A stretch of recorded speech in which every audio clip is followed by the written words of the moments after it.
Welcome to Oxford News This Week. I'm Elgin Nichols. And I'm Terry Stiles. In this week's news, village residents will need extra time at the polls in November, and there is a new Pollyann Trail manager, and she's hit the ground running.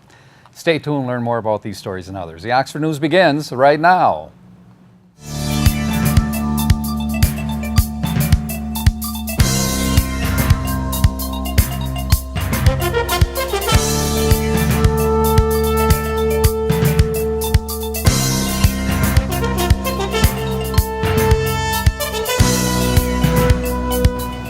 On the November 8th general election ballot, village residents will have two forms to deal with. The entire front side of the second form will be dedicated to 7 village-related issues. 6 are proposed amendments to the village charter. Some are quite detailed, so be aware of that.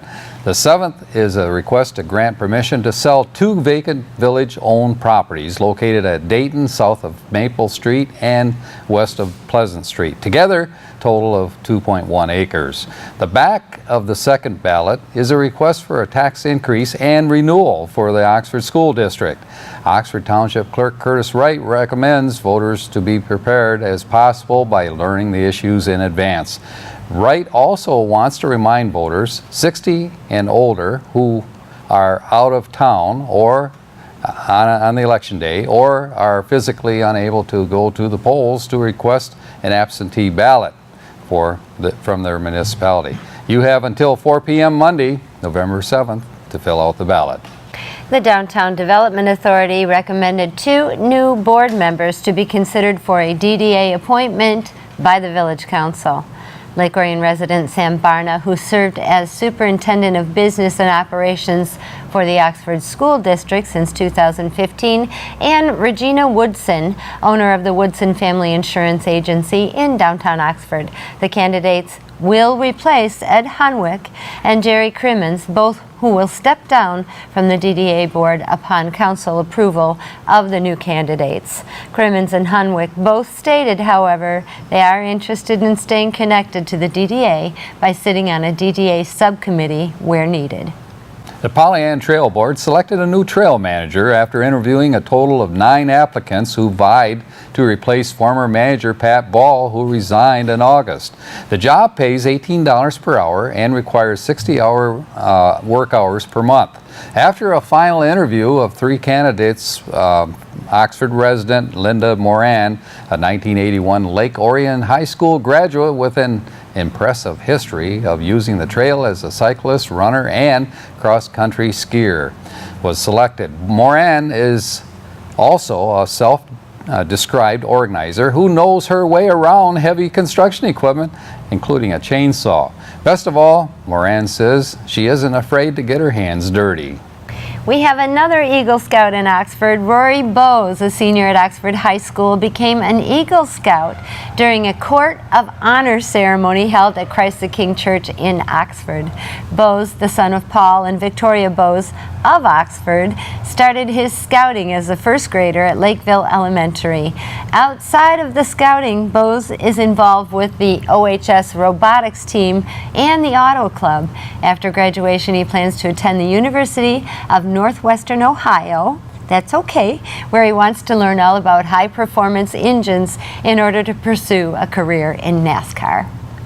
Oxford Township Parks and Recreation Director Ron Davis requested the Township Board's help in getting a $2 million bond for needed park repairs. Davis feels the repairs are necessary due to years of infrastructure deterioration. Parks needed upgrading are Stony Lake, Seymour Lake, Powell Lake, and Oakwood Parks. Davis pointed out his department can no longer handle all of the upgrades with his existing budget. The bond request continues under review by the Board of Trustees. Again, surveillance cameras caught a clear image of a would-be thief in action. A Deer Path Trail resident discovered that someone had been rifling through the consoles of 3 separate vehicles parked in his driveway. Police discovered a home surveillance camera caught clear and precise footage of a sedan pulling into the drive and a male entering each vehicle. The man is described as a white male, tall and thin, wearing light-colored tennis shoes, cargo shorts and a black baseball cap, and a light-colored sweatshirt with dark sleeves. With such a clear description of the rifler, police are pursuing the suspect. This is a nasty case of identity theft. Officers received a call from a woman living on Parker Lake Drive, who was falsely accused of having an outstanding police warrant. She told officers a one-time friend was caught using her identity in the past. Officers checked out the woman's story and found her to be telling the truth. Her ex-friend was arrested in Detroit and did give those officers false identification. Officers guided the woman to resolve the issue of theft to the 36th District Court.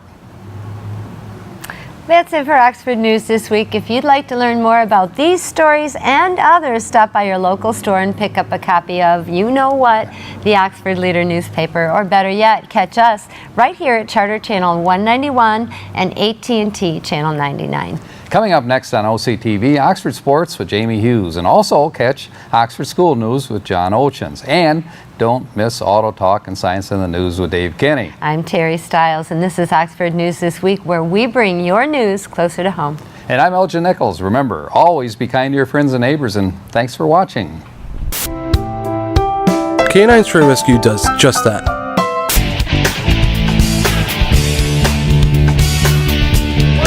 Some heat in there. Yeah, watch that curveball now. Pitcher's way ahead. Lump.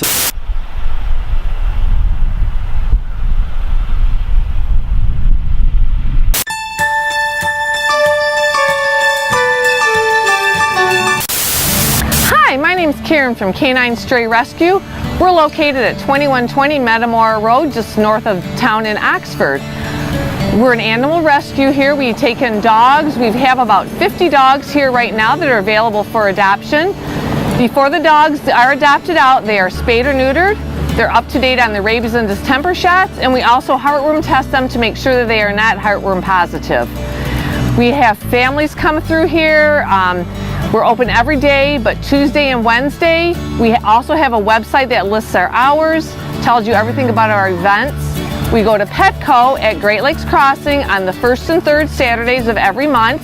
And we also go to Pet Stuff Harvest Time on the second and fourth Saturdays of each month. If you'd like to visit us there, we take about 8 to 10 dogs, but the rest of the dogs are always at the kennel for you to come and visit. We always need volunteers. We are a 501c3 nonprofit organization. If you would ever like to come and volunteer with us, we have volunteer meetings. We tell you a little bit about us, and then you can come and volunteer with us. We would love to have you come and adopt one of our dogs. They're all listed online, or you can come and visit them. Thanks a lot. Welcome to Science in the News. I'm Dave Kenny, and these stories are taken from the publication New Scientist. In our first story, it's time to power up the largest radio telescope in the world. China's 500-meter aperture spherical telescope, or FAST, began spying on outer space on September 25th. FAST will measure radio waves in space, allowing us to study the rotation of galaxies, monitor the behavior of pulsars, and keep an eye out for signals sent by aliens. It's situated in a remote mountainous area of Guizhou province in southwestern China, which will help protect it from radio wave interference like signals sent by cell phones and Wi-Fi. Construction began in 2011, spurring the relocation of a small village. The telescope will go through a testing and debugging phase before the full operation begins, according to the Chinese Academy of Sciences. The telescope, named for the size of its dish, 500 meters across, is about 200 meters wider than its closest rival, the Arecibo Observatory in Puerto Rico, built in the early 1960s. That means it will be able to see dimmer objects than the Arecibo telescope can detect, says Michael Nolan of the Lunar and Planetary Laboratory at the University of Arizona in Tucson. The curved bowl of a radio telescope directs the light it catches into a detection device, usually suspended above the dish. A parabola-shaped disc focuses light into a single point, but can cause distortion as the telescope targets different parts of the sky. Smaller telescopes can move their dishes to observe different regions of space, but FAST is just too big to steer. To avoid that problem, FAST mirrored panels and its receiver are designed to move in conjunction, allowing scientists to create a parabola-shaped bowl pointed at whatever part of the sky is under observation. In our next story, All it takes is a splash. Brain-eating amoeba can enter an unwary swimmer's brain via their nose, and once that happens, their chances of survival are slim. They have these food cups on their surface, which are like giant suckers, says Francine Cabral of Virginia Commonwealth University in Richmond. They'll just start eating the brain. Now, researchers have discovered why this deadly bacteria has such an affinity for the brain, a breakthrough that could lead to life-saving drug treatments. The amoeba, Naegleria fowleri, tends to lurk in fresh water, although infections can also result from swimming in hot springs or improperly chlorinated pools. Of the 35 cases in the U.S. between 2005 and 2014, there were only 2 survivors. Last month, a 19-year-old woman died after being infected in Maryland. After the amoeba enters the body, it bypasses the nose and related tissues and heads straight to the brain, where the first areas it destroys are the olfactory regions we use to smell and parts of the frontal lobe, which are crucial for cognition and controlling our behavior. Why they specifically target the brain is a mystery. Abdul Manan Beg at the Aga Khan University in Karachi, Pakistan, suspected the amoeba might be attracted to a chemical called acetylcholine, or ACH, which is released in large amounts by cells at the front of the brain. This chemical is already known to act as a magnet for some immune cells and growing neurons. To test the theory, Manan looked for receptors on the amoeba that might attach to ACH. He and his colleagues started with Acanthamoeba, a similar genus that it tends to infect people through skin wounds. The team isolated 126 proteins from the amoeba and ran them through a database to find other proteins with similar components or structures. One of these had a similar structure to the human receptor for ACH. The team have since repeated their research on the Naegleria amoeba and found the same result. This suggests that the amoeba have their own ancient receptor for ACH, says Manan. It is this attraction that probably causes the amoeba to bypass nasal tissues and head straight for the brain. Manan hopes that drugs that block the receptor could offer a new form of treatment for brain-eating amoeba infections. Such drugs already exist and are used in treating irritable bowel syndrome or regulating heart rate, for example. Manan is now testing them in mice infected with the amoeba. But there's one final hurdle. If these drugs can stop the amoeba from getting into the brain, they will have to be administered as soon as a person is infected, when the infection is all but impossible to diagnose. Severe headache is usually the first sign, but by that point, the amoeba is already in the brain, says Cabral. We need an early diagnostic test. This could become a more urgent problem in the coming years. Infections are predicted to rise as the climate warms. Oh. Well, that's it for this edition of Science in the News. I'm Dave Kenny. Stay tuned to Oxford Community Television, and we'll be right back.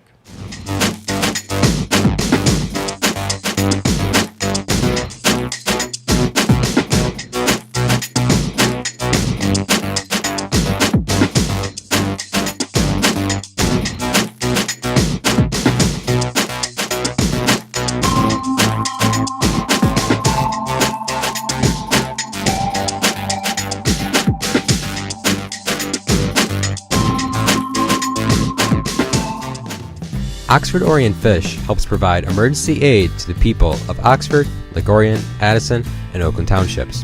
One of the only self-served food banks in the state, Oxford Orient Fish provides once-a-month food supplies based on the size of the family.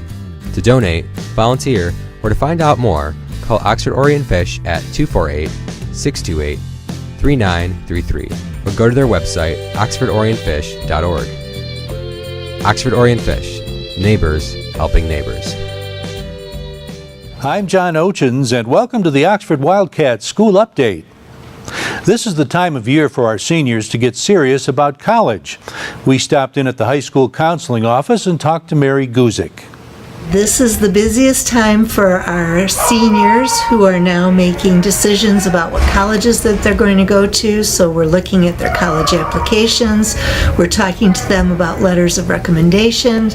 We are completing their common applications and encouraging them to meet with the college representatives that are coming in pretty much every day for the next month or so. We've also presented information to our junior parents, also encouraging them to start to explore the college visits, and so that their students are now kind of getting on board with trying to decide where I might want to go. And it's not all about seniors either. The juniors have, they have to start thinking and narrowing down their choices. They have to start concentrating on studying for their exams for college admissions, so their SATs in the spring. And I think, looking at, what they want to major in and what their interests are. When you think about college, you think about finances. There's been a change in the government financial aid process. I will say that is a new financial aid, has always been part of the FAFSA. It's the free application for students financial assistance program. And this year for seniors, the date has been moved up legislatively. It used to be in January. You should start your application. Now it's October. Wow. So we will be hosting a meeting for our senior parents in October so that they can understand what the mechanism is for that. And we will go, hopefully they'll get their applications in early so that they can start to plan better for what realistically is a good placement before they commit.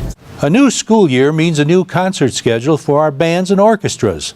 Natalie Frakes is our orchestra director, and she tells us what's up. We're really looking to delve into bigger productions. I have a huge symphony orchestra this year, and we're very excited to play for everyone. We've got about 56 members in that orchestra. It's one of the biggest that Oxford's ever seen, I think. And Mr. Berezhny is at the middle school, and he's got an extra 6th grade beginners class, so that's really exciting, and hope to see those students in the future at the high school. I asked about special themes this year. Halloween is going to be a big blast. We are actually going to have guest performers, a group. It's an electro-pop violin band with a DJ that's going to be performing with us. They're called New Classica. I'm actually part of that group, but we're going to have them and do some clinics with that. We're also for the winter concert, the holiday concert, we're expecting some alumni to come back who had graduated last year, so that's going to be a really cool thing. We're going to send out some invites and invite some of the seniors that had graduated last year to perform with us. Wow. Did you have any kids who graduated start a music curriculum in college? Or? I had 2, I believe, that are minoring in music. I know one of them is not minoring, but he is part of the concert orchestra at Michigan State University. His name is Jacob Alexander. We're very proud of him. I think William Quackenbush, who was the senior from 2000, the class of 2016, I think he is minoring in music at Michigan State as well. I'll have to check on that. And I know Marissa O'Day, I believe, is starting up her program at Wayne State for a minor in music, as far as I know. And then I'm pretty sure Kaylee Nelson is in the orchestra at Wayne State as well. Natalie tells us more about her electric violin group. We're called New Classica. It's all capital letters, N-U-C-L-A-S-S-I-C-A. And what cities is out of? This is out of the Detroit area, Birmingham, Bloomfield area. So that's where our headquarters are. Do you guys specialize in? We play, we're an electro-pop violin band, and we play a lot of pop music, some old-time favorites like ABBA, Midnight in Paradise. We've played Phantom of the Opera. So, Final Countdown. Those are just a few songs that we. No, it's not that old time. What time do you use that word? But we do some covers of Eleanor Rigby, and then even as recent as Ellie Goulding and David Guetta and Lady Gaga. So we play a lot of really cool music with violins, with string instruments, and DJ. So we play along with electronic music, and then we play violin on top of that. Natalie's group actually made it through the first round of America's Got Talent this summer. As always, we'll be recording the concerts, and those recordings are available to you. That's the Oxford School Update for this week. This is Oxford Community Television, keeping it local. Do you love local sports? Whether it's Oxford High School or Parks and Rec, you can buy copies of each game. To purchase your copy, Call us at 248-628-9658 or give us an email at manager@occtv.org or talk to us at the next game. Hopefully we'll see you there. Don't miss what's going on in your local government meetings. Watch Elgin Nichols and Dave Kenny on Minutes by Minute. Airs Monday through Friday, 7 a.m., 11:30 a.m., and 11:30 p.m., where they add a touch of humor to local politics. Back with you on Oxford News this week, John, for sports. And yes, those mighty Dragons of Lake Orion put the hurt on Oxford, the Wildcats. That game away, they lost that game 21-7. They struggled from the second half on. It'll be a year before we can take on those Dragons just south of us here. That rivalry, always a good rivalry. Oxford beat West Bloomfield 3-0, 3-0, I should say, in volleyball. The volleyball team's doing really well. 3 games and won their first league game, making them 1-2 in league. Oxford varsity went 3-0 in the pool play, defeating Walled Lake Western in 2 games and Farmington and Grosse Pointe North in 3. Oxford played and defeated Lakeland in 2 games. In the first game of the playoffs, Oxford went on to play Novi in the gold semifinals, ultimately losing 25-20 and 25-18. They were on to Novi after that. The freshman team lost their contest, but that powerhouse, the one we love to watch, that JV volleyball team, again, they lost to Livonia Stevenson that night. However, it was a great day for volleyball. They did pick up some victories as well. Great job, girls, coaches, all the way. Watch those volleyball games on the weekend here at OCTV. Check it out. The Oxford varsity boys tennis team defeated Flint Kearsley. I always have a hard time with that one. Today by a score of 5-3. Oxford swept the singles matches and victories. Number 1 singles Connor Romine, 7-5, 6-4. Number 2 singles Hayden Durant, 6-0, 6-0. Number 3 singles Trevor Wallace, 6-0, 6-0. Number 4 singles Brock Hellig, 6-0, 6-0. Those guys are on fire. And the number 2 doubles team, Drew Galley and Jonathan Robb, took home the deciding victory in the third set tiebreak, 6-3, 6-7, and 10-5. Oxford's next match against Harrison. Again, we'll be there to cover that. Check out the other tennis match with Kearsley on OCTV. We jump out to the soccer field. Oxford in a hard-fought tie against Elmont. Senior captain Nick Wright, freshman Nick Morosky scored brilliant goals on a chilly night. Oxford did get back to league play against Royal Oak. Overall, 5-7-2 and 1-3-1 in the OAA White. Oxford made their 12th road trip. 12 times they've been to Royal Oak, the OAA White. First half saw junior Mike Morosky rifle a shot, hit 3 Raven players before it crossed into the goal line. The half ended at 1-0. The Wildcats in the second half, though, Royal Oak came back right out of the second half and scored, and they tied the game. However, the tie was broken later on the contest as they would go on. Nick Wright scoring the game winner with less than 4 minutes to play. Nick Wright put it through the poles. Royal Oak lost that one to Oxford. Again, the score there, 3-2. Good night for soccer for Oxford. We jump out to the links. The Oxford Wildcats welcome Troy Athens to the Metamora Country Club, our Golf and Country Club, on the 14th of September. And the Wildcats were led by Mackenzie with 43, Lauren Yankee at 47, Cassidy Chasen at 54, junior Abby Smiles carded at 63. The match medalist was from Athens, Shakia Jaha at 39. Well done. Again, they did lose the contest, but they played some good golf, 191-207. And speaking of golf, we lost a golf legend this past week. Long before he was known for his iced tea and drinks, Arnold Palmer made a lot of great strides out on the golf circuit. Again, keeping a gentleman of the sport. We definitely pass our thoughts out to that family and everybody in the golf world thinking about, of course, Arnold Palmer. Check out the Oxford website. This is where we get our news from, and you can get schedules. It's all right there at your fingertips. Find out if they won, lost, or draw, or whether they need to practice more. It's oxfordathletics.org. That's one word, oxfordathletics.org.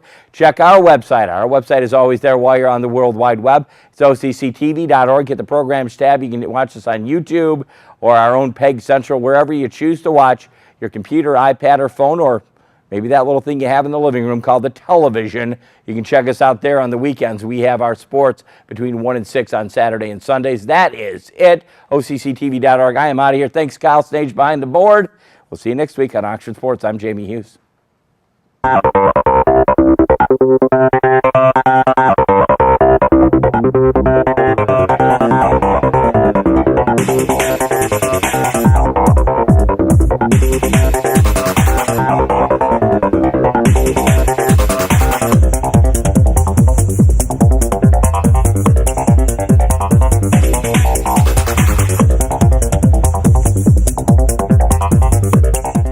Welcome to this edition of Auto Talk. I'm Dave Kenny, and these stories are taken from the publication Automotive News. In our first story, Fiat Chrysler CEO Sergio Marchionne has canceled his appearance at the Paris Auto Show, a spokesman for the car maker said on September 27th without giving any details.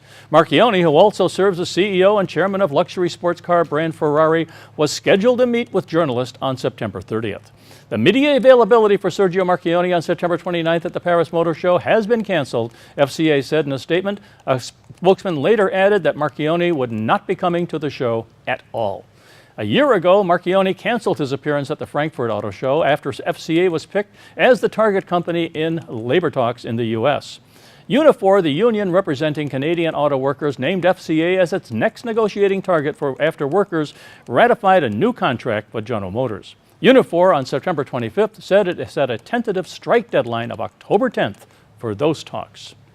And at Cadillac is offering its 400 smallest U.S. dealers as much as $180,000 if they would rather give up their franchise than make an investment necessary to meet a host of new standards being imposed by the brand. But Cadillac President Johan de Nysschen, while acknowledging that Cadillac has too many dealers relative to its chief rivals, said he is not trying to shed underperforming retailers. He said the Transition Assistance Program announced to dealers on September 23rd is meant simply as an alternative for those balking at his incentive program known as Project Pinnacle. The offer starts at $100,000 and have a median value of $120,000, de Nysschen said. All of the dealers eligible for the offer sold fewer than 50 new Cadillacs to retail customers in 2015. They represent 43% of the brand's 925 U.S. dealerships, but only about 9% of its sales last year. All but 6 of the 400 have other General Motors franchises. For 290, Cadillac represents less than 10% of their overall business, de Nysschen said. They will have until November 21st to decide whether they take the money and wind down by the end of 2017 or remain with the brand as it tries to catapult itself back into the top tier of luxury brands. The loss of a large number of dealerships would hurt Cadillac's sales initially, de Nysschen said, but he's expressed confidence that those remaining would make up for the lost volume in the long run. Cadillac was the nation's leader in luxury brand sales for decades until 1997. Since 1999, the title has been owned by either Lexus, BMW, or Mercedes-Benz. Cadillac now ranks number 6 among luxury brands, and its U.S. sales have fallen 6.2% through August of this year. And in our next story, the 2017 Smart Fortwo Coupe and Cabrio electric drive cars are set to premiere at the Paris Auto Show, which starts this week. For both the Fortwo and Fortwo Cabrio electric cars are powered by an electric motor with 80 horsepower and 118 pounds-feet of torque, which immediately is available from a standstill. The motor works at the rear of the vehicle and transmits its power via a constant ratio to the wheels, Mercedes says. The electric Fortwo Coupe is set to arrive in the U.S. next spring, while the Cabrio is set to arrive in the summer of 2017. U.S. pricing and range will be announced at a later date. Smart is estimating that the charge time will take 2.5 hours when utilizing the high-performance onboard charger. The Smart is the ideal city car, and with electric drive, it becomes a little bit more perfect, Smart CEO Annette Winkler said in a statement. Together with lots of Smart fans and enthusiastic drivers of the predecessor generations, we are looking forward to the unique driving fun offered by the new Smart electric drive at very attractive prices, especially in countries where there is a buyer's premium. The Fortwo Coupe and Cabrio electric vehicles are built at Smart's factory in Ambach, France. Daimler subsidiary Deutsche Akkumotive supplies the lithium-ion battery. Drivers can select Eco Mode, which limits the maximum speed, adjust the accelerator pedal curve, and the maximum recuperation level is pre-selected. Pre-entry climate control is another feature that is meant to save energy and extend the range. This enables the desired temperature to be reached in the interior while the vehicle is still charging at a socket, Mercedes said. As with previous Smart cars, the electric versions will be highly customizable with matte and metallic paint colors, including the exclusive electric green, of course. Well, that's all for this edition of Auto Talk. I'm Dave Kenny, and as always, may the wind be at your back as you cruise down life's highways. Stay tuned to Oxford Community Television, and we'll be right back.